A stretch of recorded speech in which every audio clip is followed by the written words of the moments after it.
Bom dia, boa tarde, boa noite, eu sou o Daniel Miorim e esse é o Escola Austríaca e Filosofia. Hoje a gente tem que conversar sobre uma coisa que vem me incomodando bastante. É um hábito que existe tanto na esquerda quanto na direita. É um hábito insosso, eu não gosto nada dele. É relacionado principalmente à busca das mulheres pelo conhecimento ancestral perdido.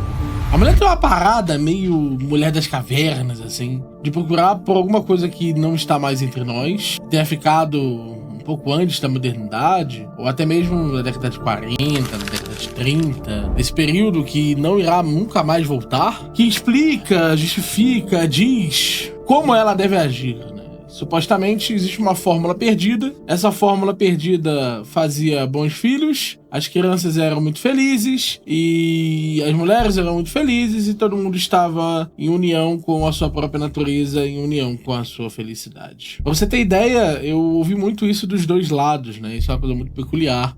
Diferente de outras discussões e outros elementos em que geralmente você só ouve de um lado, eu já tive o desgosto de ouvir bastante sobre a deusa, né? É uma expressão da Wicca. Expressão não, né? De fato, uma deusa para eles, do ponto de vista da Wicca, que seria supostamente a própria natureza, que seria responsável por fazer, transmutar e criar e construir o ideal de mulher. Uma energia com a qual você pode se conectar e você poderá então ser mulher em virtude disso, a partir daí, né? Só que só há um problema, e por isso que eu falo do quanto desgostoso eu fico. Não é um deus como um deus qualquer, que você teria que lidar com ele, né? O problema, e é um problema muito sério pra mim, com o conceito de deusa e deus, usados principalmente pela Wicca, é que você é a deusa. A deusa está em você, você expressa a energia de Deus. Aproxima dessa energia, né? Evitando comer carne, então veganismo, se aproximando da sua energia sexual, fazendo sexo, afastando-se de telas, criando hábitos para as crianças, sejam hábitos saudáveis, né? Evitando relações carregadas, evitando um jeito de ser que é quase... Como eu posso pôr isso? É um jeito decaído, entende? Na deusa, autenticidade e natureza vivem numa coisa só. As relações são exatamente o que elas deveriam ser. O mundo, o universo, para ser mais específico, né, conecta-se numa rede emaranhada de fluidos, energia, amor, respeito e paixão. Um conhecimento sincero e absolutamente real relacionado a ser aquilo que se poderia querer. Isso causa efeitos péssimos na esquerda. Péssimos. Boa parte das jovens místicas estão relacionadas com esse conceito. Às vezes elas são bruxas, às vezes elas são deusas, às vezes elas são valquírias, às vezes elas são cavaleiras. Seja como for, sob qualquer prisma possível. Elas têm capacidades, eu não diria sobre-humanas, mas sobrenaturais. Não é que o mundo se rende a elas, é que o mundo as reconhece. E as reconhece com louvor e força e altivez. Quem é que poderia não se apaixonar pela deusa? E não é um amor romântico. É o amor da mais alta admiração. Do poder. Todas empoderadas, todas lindas. E os filhos? Os filhos devem aprender a harmonizar a sua energia. É uma energia vital, que às vezes pode machucar a mulher, que às vezes pode ser muito impetuosa, que às vezes pode amar com uma linguagem do amor diferente. E isso deve se conectar com um aspecto sutil, sublime, mas feroz. Os filhos precisam viver como se fossem casar com sua irmã. Essa é a esquerda. Mas o impressionante mesmo é como isso acontece na direita. Olavo de Carvalho, eu tive a coragem de dizer que ele é um filósofo ultrapassado. Eu e o meu queridíssimo sócio, co-host Malboro, comentamos sobre como a filosofia de Olavo depende de pressupostos que já não estão mais lá. As soluções que Olavo propõe não respondem às questões que surgem nos dias de hoje. E veja, o motivo para a mudança de comportamento filosófico nesse período, do auge da Idade Média até o período de hoje, foi uma transmutação de conceitos, de discussões, de operações intelectuais foi responsável, em maior ou menor nível, por dar a cada um dos homens, cada um deles, uma abertura para responder a coisa que estava na sua frente. Então, um exemplo, né? Cito lá no vídeo, até hoje não vi uma resposta boa para isso. Até hoje sinto que as pessoas não têm nem muita noção do que eu estou propondo ao afirmar isso. Que tipo de problema eu estou falando. Quando eu coloco aquilo, eu digo, filosofia de Olavo de Carvalho é uma filosofia que não consegue articular, por exemplo, hipóteses. A qual ser corresponde uma hipótese? Qual é, nesse sentido, a diferença entre conhecer uma hipótese, não conhecer uma potência, mas conhecer uma hipótese? Por exemplo, não faz nenhum sentido dizer que a toda potência corresponde ao mundo possível. E puramente porque, se a toda potência correspondesse a um mundo possível, a descrição do mundo possível não seria possível, né? Justamente porque a gente descreve o mundo possível através de um conjunto não contraditório de circunstâncias. E algumas das potências são contraditórias. O mundo possível, o mundo atual, o mundo que nós vivemos aqui e agora é maior do que todos os mundos possíveis, né? Então a filosofia de Olavo de Carvalho está atrasadíssima, furadíssima. Não que Olavo de Carvalho não seja um filósofo tremendo, não seja um homem de um tamanho intelectual, de uma envergadura intelectual tremenda. É só que a filosofia que ele dedicou sua vida, uma vertente de um tradicionalismo filosófico, é uma vertente morta. Olavo de Carvalho, ele é, em suma, a epítome do desperdício. Só que alguns conceitos, muito embora eu possa dizer isso sobre a totalidade da filosofia do Olavo, tem alguns conceitos que me incomodam muito mais do que outros. Muito mais do que outros. O principal desses conceitos, o conceito que mais atormenta a mente das pessoas, atormenta a mente das mulheres, é a chamada formação do imaginário. O que é a formação do imaginário? A ideia é muito simples, né? É ancorado principalmente na questão dos 4 discursos aristotélicos. A ideia é que se você acumula mais coisas que sejam possíveis, se você viu mais figurinhas, né? Para fazer o Olavo, para fazer o Whitehead, né? Se você viu mais figurinhas, então vossa teoria será capaz de fazer mais raciocínios prováveis. Se você faz mais raciocínios prováveis, você vai conseguir fazer mais raciocínios razoáveis. E se você faz mais raciocínios razoáveis, você será capaz de fazer mais raciocínios certos. Então, muito provavelmente, você teria a capacidade de articular mais experiências. E disso surge uma miríade de pessoas que diz que nós devemos fazer a educação clássica, nós devemos fazer um processo significativo de leitura. O fato que a maior parte dessas pessoas sejam semi-analfabetas e que não tenham a capacidade de ler um livro não ocorre a elas, né? A ideia de que elas teriam grande e absurda dificuldade de compreender mesmo os conceitos mais simples, se removidos daquele mundo, né? Nunca lhes ocorre. Mas tem uma visão para mim que é pior. É a ideia de que para ser efetivamente uma boa mãe, uma mulher precisa do máximo de informações possível para dar a seu filho. Uma boa mãe é aquela que dá a seu filho o repertório universal de possibilidades e o insere numa tradição de educação. Minhas senhoras, isso é veementemente falso. Minhas senhoras, não há nada na construção ou no acúmulo simbólico de uma certa pessoa, ou no tempo que se dedica ao acúmulo simbólico de uma certa pessoa, que obrigue necessariamente uma pessoa a agir virtuosamente. Na verdade, a maldade, ela só é possível, a maldade cruel, né? A maldade que realmente ela é absurda, terrível, a que poderia matar multidões, ela só é possível com uma grande quantidade de conhecimento. Eu vou repetir pra vocês. O máximo que um homem bárbaro pode fazer é decepar, mutilar, rasgar, triturar, mijar, vamos lá, queimar, gozar em cima de um cadáver. Ou fazê-lo muitas e muitas vezes de forma repetida, de formas menores, várias e várias vezes.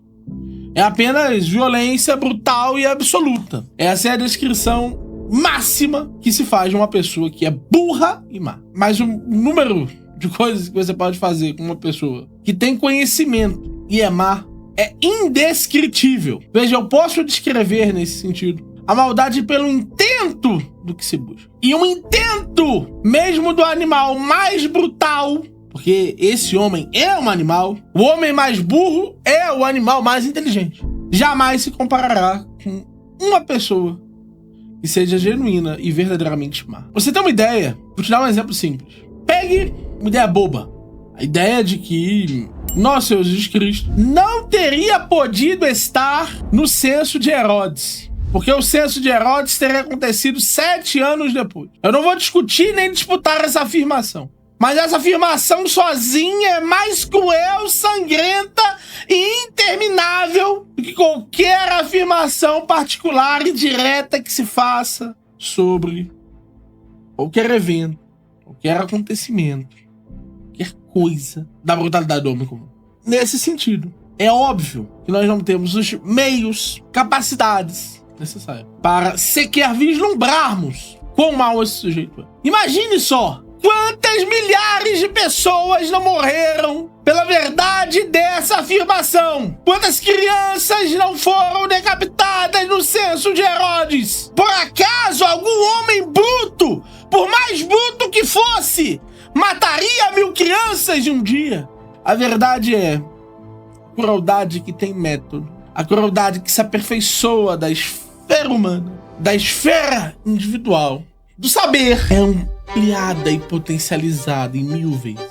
Porque Cristo é a verdade e Satanás é a mentira. E se a verdade é absoluta, a mentira é absoluta.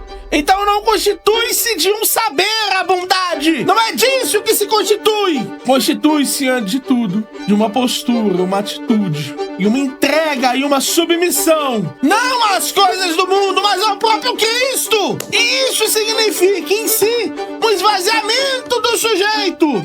E se implica um esvaziamento do sujeito, literatura clássica nenhuma lhe conseguirá dar esse elemento, nenhuma. Não só isso. Esse período nunca aconteceu. Esse período clássico em que os jovens eram instruídos dessa forma. Ele pode ter acontecido para Alexandre o Grande. Ele pode ter acontecido para São Luís IX. Ele pode ter acontecido para Filipe o Belo. Mas ele não aconteceu sequer para os nobres medievais. Sequer. Educação sempre foi uma coisa raríssima. A literatura é uma coisa ainda mais rara. E não há nenhuma relação entre a boa maternidade e a literatura. Nenhuma! Porque não há nenhuma relação entre conhecer alguma coisa e ser uma boa mãe. Porque se houvesse essa relação, Cristo, por piedade, teria nos dado. E não deu! Então enfia esse livro no cu! Enfia a sua literatura clássica no cu! Não quer dizer, veja só, que não vai ser útil a literatura clássica. Não quer dizer que ler a Ilíada não possa ser uma das coisas mais incríveis que você vai fazer. Significa apenas que não há nenhuma relação possível entre o bom agir e o conhecer. Isso é um absurdo. Quem diz o contrário é burro. É uma pessoa que nunca ponderou o que significa ser mãe, ser pai. Não entende que a igreja é a verdadeira salvaguarda para as almas. Define o papel de ser mãe, ser pai, em virtude de apenas uma coisa: a salvação. Não lhe foi prometido uma boa maternidade. Lhe foi prometido Cristo. E farei contenda entre o pai e a mãe, entre filho e irmão. Farei contenda entre todos, porque isso é Cristo. Isso não pode ser lhe dado pelo saber. Ninguém poderá lhe dar isso. O bem agir está desvinculado disso. Significa que você não deve estudar sobre o bem agir? Não, idiota! Perdão.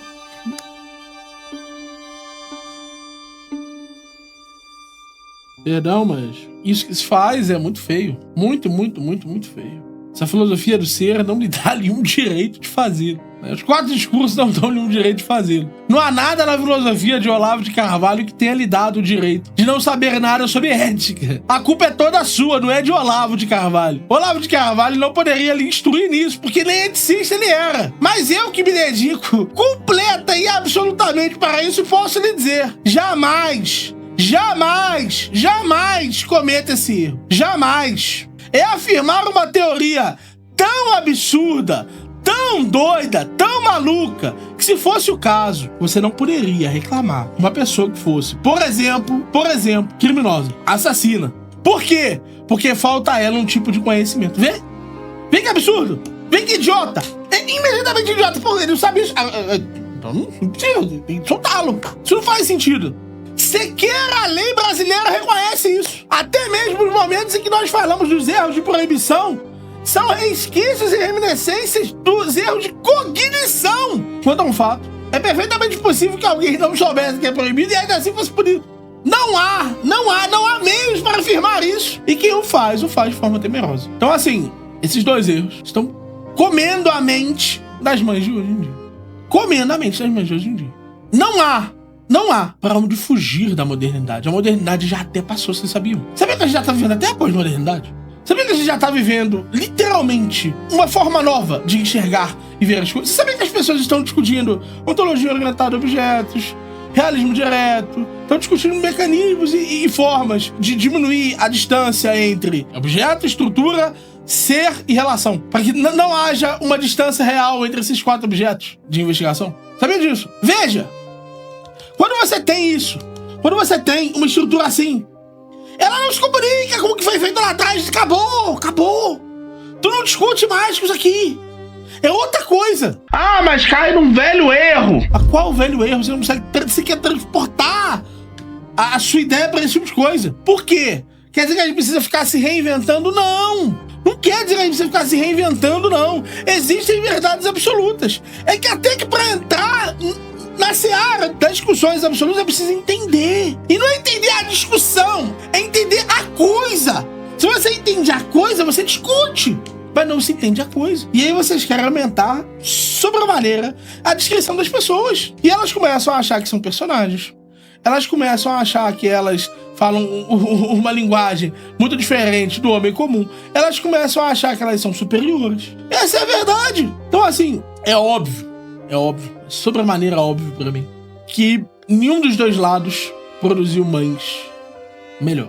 Nenhum dos dois grandes erros foi capaz de produzir pessoas que tivessem de forma direta, absoluta, clara e imediata capacidade de articular as questões relacionadas à maternidade. E para conversar sobre isso, estou aqui com meu grande amigo e co-host, Malboro. Salve, Malboro. Salve, mano. Tu acha? Eu gostei quando fechou na porta. Porque foi engraçado da hora. Foi o pessoal do viu, mas estava acontecendo. Que pausou ele no meio do flow dele. Ele ficou muito incomodado, porque o cara que faz o vídeo aqui, faz com a gente, foi fechar a porta. E aí teve uma relação com o que o Meurinho falou da deusa, porque a deusa não pode ser desrespeitada, né, mano? Tem que ser uma coisa... Literalmente, né? Como assim você ousa interromper a relação da deusa com a natureza? Você está perturbando essa relação? Cara, isso foi muito bom, mano. Mas enfim... eu acho que tem bem pouca coisa que eu posso adicionar, mano, mas eu acho que tem certas coisas que eu posso adicionar. Apesar de serem poucas. Eu acho que tu tá certo, de certa maneira, porque, assim, não foi pouca gente que falou sobre o Estado. Eu não quero meter o Estado nisso, né, mas eu tô usando o Estado como forma de participação disso, do que eu vou dizer. Mas não foi pouca gente que disse que o Estado ia virar uma religião, né, e a religião do Estado é justamente todo mundo virar Deus, né, si mesmo, né. Todo mundo é intocável, ninguém pode ouvir nada, todo mundo pode escolher o que quiser, todo mundo pode ser religião o que quiser. Eu não posso falar nada da religião, mesmo que eles sejam contraditórios entre si, mas a contradição não é um problema. O problema é a perturbação, né, da lei e da ordem. Lei e ordem virou basicamente tudo aquilo que é segurança e estabilidade. Lei e ordem, né? Mas enfim, eu acho interessante, só que eu acho que faltou uma parte do que tu falou ali, que eu acho que é substancialmente, essencialmente, o cerne da questão. Eu acho que é a questão de tentar criar um ser humano perfeito. A mulher de direita, ela tem muito um medo. Assim, uma coisa é você direcionar seu filho pra salvação, outra coisa é você criar um filho perfeito. São duas coisas diferentes, tá ligado? Então, por exemplo, sim, qual é exatamente o problema do seu filho ter problema emocional, tipo, necessidade emocional de estar com o pai e com a mãe? Qual o problema de uma criança de 4 anos ter isso? Eu estou realmente... Isso é uma pergunta que eu me faço todos os dias quando eu escuto esse tipo de coisa. Tipo assim, qual é o problema da criança com 4 anos querer que eu dormir com o pai e com a mãe? Óbvio que Freud, você pode usar Freud, mas assim, Freud pra mim já foi vencido. Mas existem várias coisas que giram em torno da criação da criança que eu vejo as mães mais preocupadas e perdendo mais tempo procurando como criar a criança do que estar com o próprio filho. E aí essas mulheres crescem, quando o filho cresce, essas mulheres dizem que não passaram tempo suficiente com o filho quando ele era fofinho, bonitinho e tava ali, né? Antes de se tornar um sujeito próprio, né? Da idade da razão, né? Antes de buscar se fixar como sujeito, né? Então as mães passam muito tempo hoje deixando de criar da criança ao invés de estar com a criança. Que são tempos primorosos pra mãe, sabe? Inclusive, se as mulheres soubessem que esse é o trabalho científico, é justamente ficar olhando pra criança pra saber o que ela quer, entender a criança, aquele objeto, objeto aqui que eu tô usando, gente, é no sentido epistêmico, tá? Aquele objeto que tá na frente dela, como é que aquele objeto se relaciona com o mundo e como eu posso participar dessa relação dessa criança com o mundo.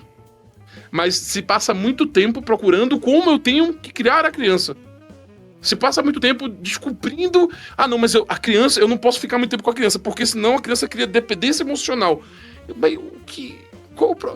Tem gente, eu vi já, cara, tem gente que pesa a alimentação do filho, bebê, da mamadeira, pra saber quantas mamadeiras minuciosamente tem que dar no dia, porque senão pode ser que a criança desenvolva não sei o quê. Então, as pessoas estão tentando avidamente criar esse ser humano perfeito. Por quê? Porque, pra ser sincero, eu acho que nem essas pessoas sabem, mano. Eu acho que nenhuma mulher, essas mães hoje de internet, de Instagram, elas pararam pra pensar o porquê elas estão fazendo isso. Não existe exatamente um objeto muito específico do porquê isso está sendo feito. A criança ser saudável, o que é ser saudável? Porque existe uma diferença entre a criança ser saudável e ela ser infinitamente e permanentemente saudável por causa da criação da mãe. Porque a criança ter sido saudável até os 16 anos, nada se segue que ela vai ser saudável a partir dos 20, quando tiver capacidade própria de tomar as próprias decisões. Que se dá antes, tá, gente? Tô usando que é a partir dos 20. Mas tô dando exemplo, porque quando esse sujeito se abre pro mundo, é exatamente esse o momento que esse sujeito se abre pro mundo e ele começa a descobrir que as demonizações que eram feitas antigamente, ele vai experienciar e ele vai descobrir que essas coisas não são tão ruins. E aí, quando ele descobrir que essas coisas não são tão ruins, o que você faz? Quando você não puder mais controlar a criança, porque ele virou um adulto. Você aceita, né? É o processo da queda, né? Porque cria-se tanto, o Deus cria tanto, né? Essa deusa, esse Deus também, porque isso também é um comportamento masculino. Os homens também querem voltar a caverna. E as mulheres também querem voltar à caverna. Os homens querem voltar à Idade Medieval. E as mulheres também querem voltar à Idade Medieval. E apesar dos dois quererem a mesma coisa, os dois não se entendem porque nenhum dos dois viveram aquilo. Então, obviamente, que não vão se entender, né? Aquilo que é medieval e aquilo que é das cavernas, pra cada um tem um sentido, né? Você vai buscar entender esses aspectos, porque essa busca está sendo feita, é também aquilo que gera queda. É também o que gera, nessa acepção que o meu trouxe de ser Deus, sermos deuses, o filho de vida é Lúcifer, né, mano? Porque tem um momento que ele decide não obedecer mais. Ele cai. E essa queda é a problemática.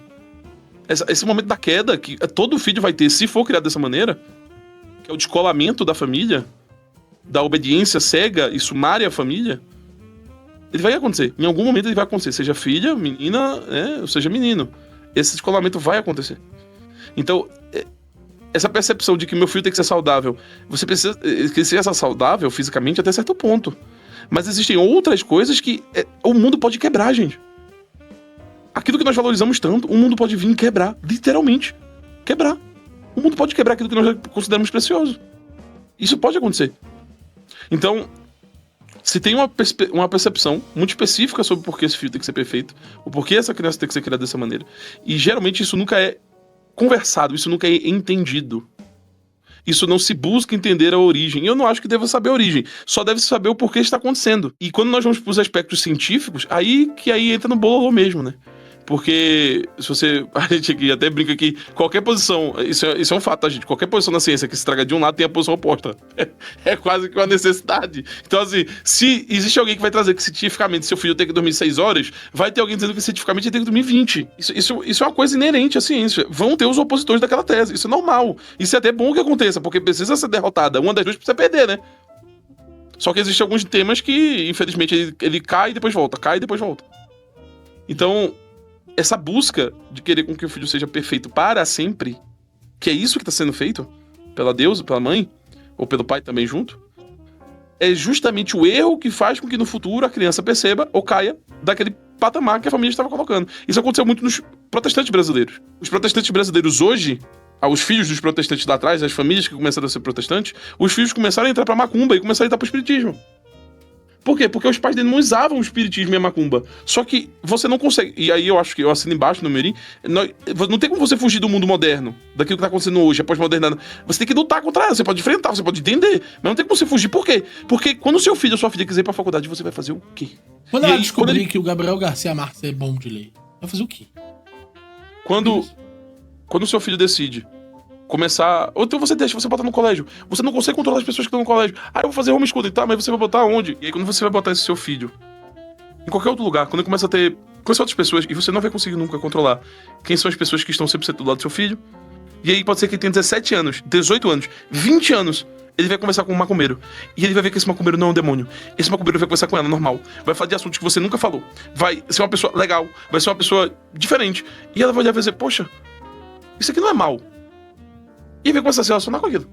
Só que vai acionar de uma forma acrítica. Porque a partir do momento que deixou de ser mal, muitas vezes se torna perfeito também. Porque essa foi a criação que você deu pro seu filho, né? Uma criação neurótica. Ou ele vai pra um lado, ou ele vai pro outro. E aí quando ele vira Deus também, ele é inquestionável. Veja, abandone o maniqueísmo. Você deve estar... E eu faço o quê, então? Uma dica é ser mãe e ser pai, né? Acho que a principal dica que pode se ter é ser mãe e ser pai. Ah, não, mas é muito complexo. Concordo, é plenamente complexo. Só que você tem família, você também tem a igreja que tá lá sempre aberta, e você pode ler um livro ou outro. Inclusive tem recomendações da igreja. A igreja escreveu sobre tudo. Então tem recomendações de como você pode vir a criar o seu filho. Existem pessoas que você pode perguntar, mas é porque o Instagram é muito confortável, né? É muito acessível. Você abre o Instagram, e aí você pesquisa, e o Instagram começa a entregar, e aí começa a ter respostas prontas, né? De uma pessoa que você não precisa nem conversar com ela, né? Ela já te dá a resposta como se estivesse falando com você. Então você não precisa pensar, você não precisa elaborar a sua questão. Você não precisa nem sequer interagir, você só escuta. O máximo que você faz é comentar alguma coisa. Ah, legal, incrível, isso aqui. Mas aí tem essa facilitação que as telas dão, que são boas, tá? Isso não é uma coisa necessariamente ruim, são boas. Muitas dessas facilitações. Mas existem outras facilitações que são ruins, que é o caso de você não ir atrás da questão, por exemplo, de poder conversar com o padre, conversar com sua mãe. Pô, você veio de uma mãe, mano. Por que você não pode perguntar pra sua mãe? Sua mãe veio de uma mãe. Não pode perguntar pra sua avó. E às vezes a resposta, gente, é muito mais simples. Às vezes é deixar a criança dormir no colo. Ah, não pode deixar dormir no colo não, porque se dormir no colo cria dependência emocional. E daí, qual o problema? Essa criança nunca vai poder... Isso não pode ser combatido depois, isso não pode ser refeito depois, isso não pode ser estudado depois, não tem outras formas que pode... Se acontecer isso, acabou. Não acabou. Às vezes a resposta é realmente muito simples. E vocês têm medo, às vezes, de coisas que vocês nem sabem o que significam. Porque toda vez que me falam de... Eu tô falando dessa dependência emocional porque eu realmente vi muito isso, das pessoas falando isso. Isso já é dependência emocional. Isso já é dependência emocional. Isso já é dependência emocional. Tudo já é dependência emocional. Se o filho não... nessa fala, Malbu, é que as duas facetas, elas defendem que você olhe pro passado, né? O conhecimento ancestral. Mas a infância é algo recente. Então, as duas se apropriam da técnica sobre a infância e as duas rejeitam a técnica, entende? Então você não consegue responder elas... quando você responde elas no ponto de vista clássico, elas se jogam pra ciência. Quando você responde a ciência, você joga no clássico. Elas estão sempre transitando, dependendo de onde interessa mais. O que isso tem a ver com o que eu tô falando? Eu não entendi. Porque, do ponto de vista da dependência emocional, elas vão dizer... Ah, não, porque no passado não tinha isso. Você não podia interagir... Mas qual é o problema? Não ter no passado. Não ter no passado, qual é o problema? Vai dizer que no passado era bom. No passado é que era bom. Não, mas vamos adotar que seja bom. O que tem se não tinha dependência? Por que o seu filho não pode ser... Não pode não ser perfeito. Não pode não ser perfeito. Eles vão dizer que é porque é o dever de mãe, né? Não, eu não acho que quer dizer isso. Tu acredita? Eu acho que não é usar dever nunca. Eu acho que a palavra dever para o brasileiro é uma coisa que é tão e somente sobre valor monetário. Tenho quase certeza. A minha sensação é que essa pessoa simplesmente pensaria e ela veria que... Ou então ela perguntaria pro influencer que ela tirou, ou do lugar que ela tirou. Mas eu duvido que ela diria que é o dever. Porque ninguém acredita que existe um dever em ser perfeito. Aí, realmente, aí é loucura instalada de forma absoluta. Ninguém vai olhar e vai dizer, é o meu dever que meu filho seja perfeito. Então pode começar a saber que você é culpado. A gente prende você quando? Porque se esse é o seu filho, veja, é seu filho com 30 anos, ele não pode ativamente deixar de ser perfeito, não. Ele não pode escolher, ser ou não ser. Ele não tem capacidade de tomar... Então vamos prender você agora, porque com 20, com 5, com 3 meses, com 40 anos, é seu filho ainda. Sim. É começar a entender que nem você é perfeito. E essa busca da perfeição do filho é uma busca da perfeição de si, porque é o cordeiro que é sacrificado, né? E cura também a mãe. Então, se a mãe busca ser o filho perfeito, e ele é perfeito ou não é perfeito, a mãe também está, né? É aquele negócio, né? Filho bonito tem pai, filho feio não tem. E eu digo mais, né? A mãe que viveu, que sentiu a maior dor, foi a única que teve o filho perfeito. Sim. Em algum momento ele deixa de ser. Então... Não, mas a única que viveu o filho perfeito foi a que viveu a mais incomensurável das dores. Por quê? Nossa Senhora. Sim. Ah, tá. Nossa Senhora teve um filho perfeito e viu a dor mais assustadora. Sim, entendi. Eu pensei que tu tava falando de um elemento abstrato, mas tá falando de um elemento próprio. Tá, sim, concordo. Então, eu acho que essa perseverança, essa busca desenfreada do filho perfeito, que é isso que tá acontecendo, na verdade, pra própria mãe, na verdade, é uma forma de se curar e curar todos. Porque o sacrifício do cordeiro foi pra todos. Curou o pai, curou a mãe e curou todos ao redor. Todo mundo, né, foi curado. Então também, às vezes, é uma cura não só de si mesmo, mas é uma cura do próprio aspecto familiar mesmo. Curar a criação que sua mãe lhe deu, que seu pai lhe deu, seus problemas pessoais com sua família. É uma forma mesmo de expiação mesmo. Esse projeto materno da perfeição da criança. Gente, as crianças já viveram de diversas maneiras ao longo da história, como vocês mesmos sabem que usam esses pontos. Existem N maneiras de criar crianças e pessoas ao longo da história da humanidade. Existem talvez melhores ou piores formas. Isso aí ninguém discute. Mas uma coisa que assumidamente não pode ser levada em consagração, né, nesse elemento simbólico religioso, é a perfeição materna. Isso não é uma questão. É muito mais sobre a mãe estar presente com a criança, entender a criança, porque veja, a criança vai perguntar pra mãe o que ela fazia com tal idade. Porque nem mesmo a criança sabe. A memória às vezes não tangencia ali. E a mãe precisa ser capaz de trazer esses elementos anteriores. Esse distanciamento, essa preocupação. Parece que a criança vai deixando cada vez mais ser de lado, em troca da perfeição que busca-se dela. Isso, cara, é massivo. Você vai ter crianças dizendo em massa que tiveram a mesma infância. Sim. E não só isso. As mães não vão saber lembrar de certas coisas que seriam positivas se ter da criança. Existem elementos positivos que a mãe não vai presenciar, ou deixou deixou a criança não ter. Fez com que a criança não tivesse aqueles aspectos. Porque existe uma determinação específica que é muito, de novo, específica, mas geral, se torna um elemento geral dessas mães de Instagram e principalmente da mulher de direita. A de esquerda é o reforço positivo. Não pode dizer não pra nada, não pode fazer nada. E a mulher de direita, na verdade, é castrar o máximo naquele momento que a criança nem vai lembrar que aquilo aconteceu. É evitar a priori que ela se perca depois. Só que, mano, um momento, repito, essa criança vai deixar de ser criança, vai ser adolescente, depois vai virar adulto. Isso que tá intensificando a adolescência. Isso. Nas crianças. Sim, durar bastante. A adolescência, ela vem com força. E como a adolescência também é castrada, é a revolta a longo prazo. Sim. São todos esses elementos que vão ser, assim, gente, assim, pra mãe que tá, se tiver aqui, quase impossível ter alguma mãe, algum pai aqui ouvindo, saibam que o processo da infância é realmente só uma parte. Porque ser pai e ser mãe é até a morte. Sim. É só uma parte. É literalmente só uma pequena fração da coisa. E é a menos importante, tá, gente? Gente, isso é um consenso antigo, tá? Isso é um consenso absolutamente antigo. Para a maior parte das culturas, a vida não começava, a vida deliberativa, né, que a gente vive hoje como a principal, não começava antes dos 30. Né? A ideia de que você tem um jovem, o jovem tem algo a dizer, isso é um contrassenso por si só. São tantos poréns que são colocados, e a maior preocupação de todas, solenemente, muitas vezes é deixada de lado. Que é que eu tenho que guiar o meu filho pra ele ter, quando o mundo de fato aparecer pra ele saber lidar com o mundo. Gente, pessoas saudáveis, eu vou contar uma coisa muito absurda pra vocês. Vocês sabiam que pessoas saudáveis não quer dizer que elas vão lidar melhor com o mundo, no sentido do que tenham pra oferecer? Maximamente saudável, né? Se tiver um filho bom da cabeça, se você tiver um filho saudável fisicamente, que não é gordo, com um físico atlético, que estuda muito, que faz tudo isso, e ele conhecer o mundo engolir ele, o que você faz? O mundo engole pessoas boas também, gente. Sabe disso? Nem fazer isso de forma mais inteligente, tá? Se fizer o filho mais inteligente, fazer o filho mais inteligente. Alguns dos homens mais inteligentes do mundo provocaram caos. Então não existe exatamente uma conexão. Veja, não existe conexão exata com nada do que está sendo proposto. Não existe nada disso. Agora, sabe o que existe? Por necessidade assim mesmo, assim. Principalmente para quem é católico ou cristão. É que o seu filho seja, de fato, alguém que tenha temor a Cristo e que, de fato, esteja acredite em Deus e tenha temor a Ele. Isso vai estar em todos os momentos. Isso esteve em todos os momentos da minha vida. Quando eu estava cheirando loló em Olinda, eu sabia que Deus estava vendo. Meu pai não estava vendo, minha mãe não estava vendo, mas eu sabia que Deus estava vendo todo momento, em todo instante. E que, mano, pecado é foda. Tipo, mano, eu posso ir pro inferno, né? Porque você tá no carnaval, você vê um monte de gente brigando e gente morrendo. Não que eu vi gente morrendo, obviamente, mas existe, quando você vê pessoas brigando, existe a possibilidade da morte.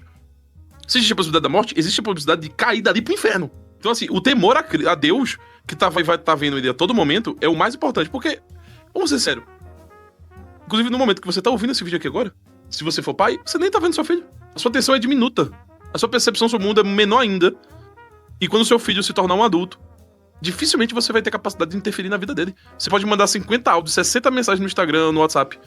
o seu filho continuará fazendo coisas fora das suas vistas. E você não saberá o que é, entende? Não existe nada nessa perfeição. Não existe nada intrinsecamente conectado a ser saudável ou ser inteligente. No sentido do mundo, daquela preocupação que todos nós temos. Da preocupação real. Se o seu filho vai aceitar ou não aquela droga, a arma, a má intenção, a má dica. Se sua filha vai ser conquistada por alguém que, na verdade, é uma péssima pessoa. Isso nunca impediu mulheres inteligentes de darem pra malandros. Né? Com o Heidegger. Com o Heidegger, porque que era um ninguém pediu. O Heidegger era um safado, nazista. Mas um dos homens mais inteligentes do mundo. Porque ninguém pediu as pessoas inteligentes serem mais. Nem de ser gente boa, né? Exato. Exatamente, pros dois lados. Nem ter boa conversa, nada disso impede. Agora, quando uma pessoa tem temor a Deus, isso sim pode vir a impedir. E veja, nem mesmo temor. Às vezes você teme a Deus e faz as coisas erradas, né? O sujeito é um mundo em si mesmo. Mas esse mundo participa de outros mundos e participa do mundo fundamental, que é Cristo. Todos esses elementos apresentados, nada disso vai impedir o seu filho de ser um grandíssimo filho da puta ou um grandíssimo idiota. Mesmo sendo inteligente. E ele vai fazer decisões ruins. Seu filho vai fazer decisões ruins. Você vai ter que saber lidar com essas decisões, saber conversar com seu filho nesses momentos, você vai ter que saber interagir com seu filho nesses momentos. Só que quando ele começa a ser ele mesmo, o si próprio aparece, o selfie, lá pelos 7 anos, 8 anos, quando ele começa a participar do mundo de forma ativa, fica cada vez mais difícil de conseguir participar desse mundo. E aí você vai ver que ter dado os alimentos certos, ter colocado ele pra beber... Veja, o seu filho vai falar 5 idiomas e você vai entender só em português.